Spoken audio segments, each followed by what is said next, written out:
नमस्कार मित्रों। पिछले भाग में आपने जाना कि कैसे शम्स ऋषि के दूध के प्रसाद से रणसी जी के कोढ़ रोग को दूर हो गया, जिससे ऋषि बहुत क्रोधित हुए और उन्होंने खीवण जी और रणसी जी को श्राप दे दिया। तो वह पिछला भाग आप सुनने के लिए हमारे डिस्क्रिप्शन में लिंक दिया हुआ है, वहां जाकर आप उस वीडियो को सुन सकते हैं। आगे का वीडियो सुनने के लिए आप चैनल पर बने रहें। एक लाइक ज़रूर करना, कमेंट में जय रणीचे के श्याम बाबा ज़रूर लिखिएगा। अगर आप चैनल पर नए हैं तो सब्सक्राइब कीजिएगा ऐसे भक्ति संबंधी वीडियो देखने के लिए, बाबा रामदेव जी की साधना संबंधी वीडियो देखने के लिए। शम्स ऋषि के श्राप को सुनकर खीवण जी और रणसी जी ऋषि के चरणों में गिरकर बारंबार प्रार्थना करने लगे और श्राप मुक्ति की प्रार्थना करने लगे।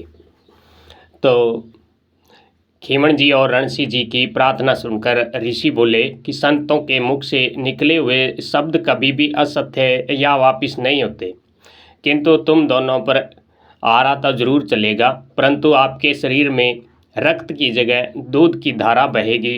शरीर के अस्थि पुंजर है जो महकते हुए फूलों में बदल जाएंगी।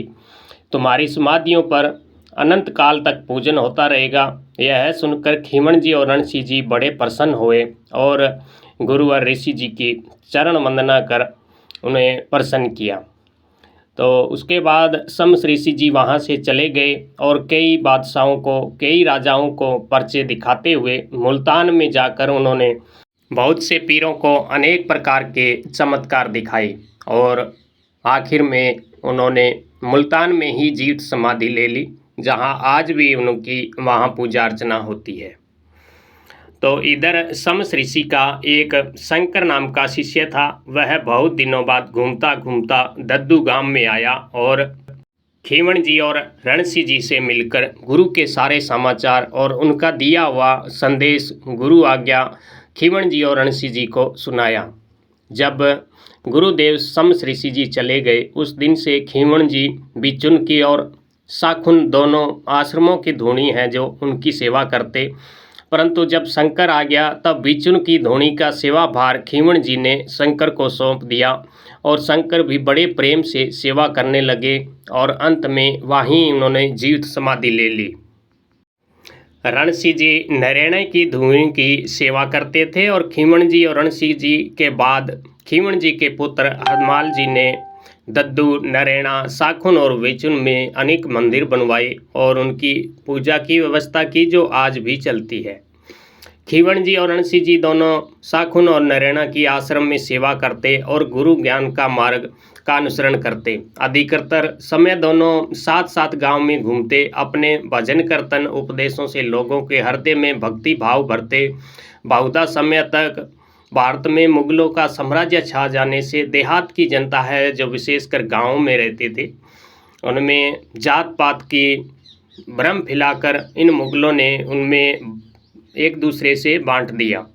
इन शिव से उबार कर खीवण जी और रणसी जी ने सबको कलश स्थापना, पूजा पाठ, ज्योति दर्शन आदि का विधान बताकर गुरुदेव के चरणों की वंदना करवाते और लोक कल्याण का मार्ग का उपदेश देते। वीणा पर भजन सुनाते, उनको सुनकर लोग इनके शिष्य हो जाते। इस प्रकार इनका प्रचार बढ़ता गया। बहुत दूर दूर के गांवों तक लोग जम्मा जागरण के लिए इन्हें बुलाकर अपने घर में जम्मा जागरण करवाते। उस समय यमन बादशाहों के धर्म गुरु उलामा हुआ करते थे। बादशाह लोग उनके वचनों को कुरान की आयतों के समान मानते थे और उनके विश्वास से उलामाओं की आज्ञा स्वयं भी बादशाह पालन करते थे और उनसे डरते रहते थे।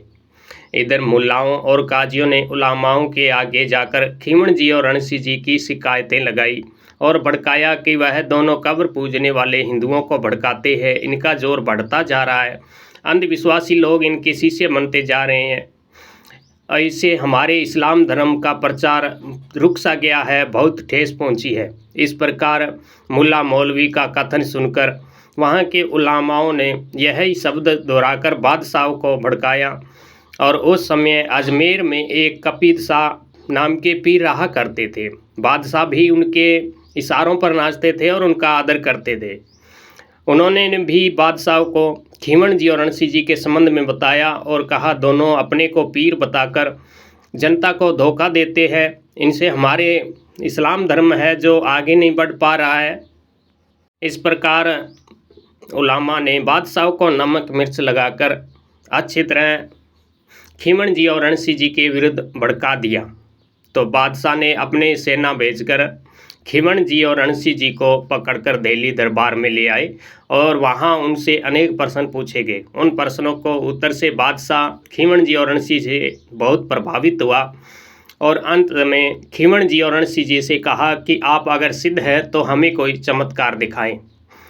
तब खीवण जी ने कहा, बादशाह आलम, अगर आपके पीर कतीब साहब भी अपनी सिद्धि बतावे तो हम भी सिद्धि बताने के लिए तैयार हैं। यह सुनते ही कतीब साहब के पैरों तले जमीन निकल गई, किंतु वह बादशाह के सामने सच्चा बनने के लिए हाँ में हाँ मिलाने लगा। तो खीवण जी ने कहा कि बादशाह सलामत, हमारे तीनों को शरीरों को आरे से काटें, अगर हमारे शरीर में रक्त की जगह अगर दूध की धार निकले, हमारे अस्थि पिंड है जो फूलों में बदल जाए, तो हमारी जो पर्चा है हमें जो सिद्ध मानना, अगर हमारे शरीर से अगर खून की धारा बहे तो आप हमें ढोंगी मानकर सजा दे सकते हैं। खीवण जी के मुख से इस प्रकार की बात सुनकर बादशाह बहुत ही प्रभावित हुआ और उन्होंने अजमेर में यह पर्चा दिखाने की जगह जो मंजूरी दी और सब बादशाहों को और सब राजाओं को, फकीरों को, संतों को, सबको बुलाया और सबको अजमेर में इकट्ठे होने को कहा कि जहां खीवण जी और रणसी जी और पीर कतीब शाह अपने चमत्कार दिखाएंगे। इस तरह की बात सुनकर दूर दूर के संत महात्मा, सिद्ध और राजा महाराजा अजमेर में इकट्ठे होने लगे और बादशाह भी अपना एक दरबार अजमेर में लगवा लिया। सब लोगों के सामने बादशाह ने खीवण जी, कतीब शाह और रणसी जी को अपने अपने चमत्कार बताने को कहा। तब खीवण जी ने कहा कि आप आरे से हम तीनों के शरीरों के दो दो टुकड़े कर दें, अगर हमारे शरीर में से रक्त निकले तो हमें पाखंडी मानना, अगर हमारे शरीर से रक्त के स्थान पर दूध निकले और हमारे शरीर है जो फूलों में बदल जाए तो हमें सच्चा पीर मानना। इस प्रकार की बात कहकर बादशाह से खीवण जी ने कहा कि आप आरा मंगवाएं और आरे से हमारे तीनों के शरीरों को बीच से काट दें।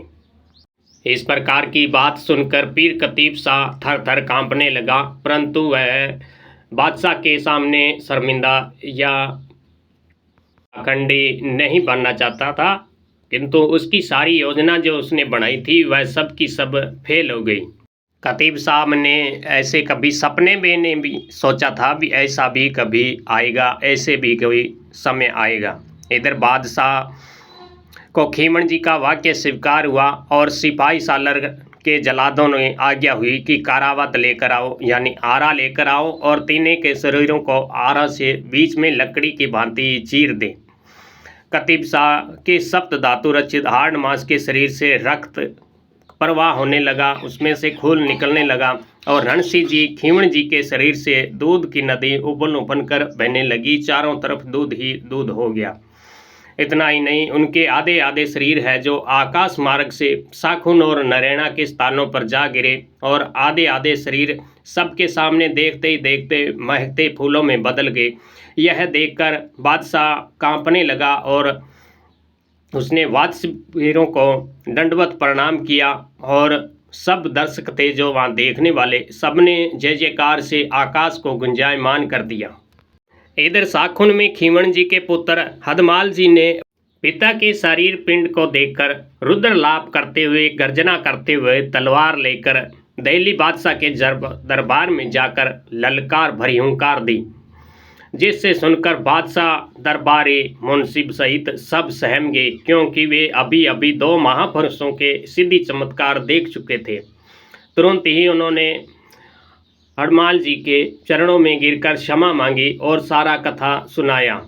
सतावना देकर सैकड़ों बिघे जमीन उन्हें भेंट स्वरूप दी और खीवण जी की, बीचुन और रणसी जी की नरैना में उन्हों की समाधियां बनाई। और वहाँ दूध व फल चढ़ाने की पूजा परंपरा चालू की, जो आज भी चलती है। आज भी वहाँ उनके नाम का मेला भरता है, उनकी पूजा होती है।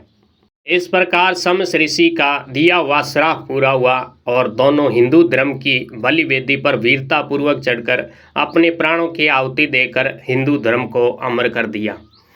तो मित्रों, इसे आगे के वीडियो में बताएंगे कि रणसिंह जी के कितने पुत्र हुए और कहाँ उनका शासन था और कैसे अजमाल जी का जन्म हुआ। तो आगे वीडियो जानने के लिए लाइक करना, कमेंट में जय रामदेव जी बाबा खमागणी जरूर लिखिएगा। जय बाबेरी।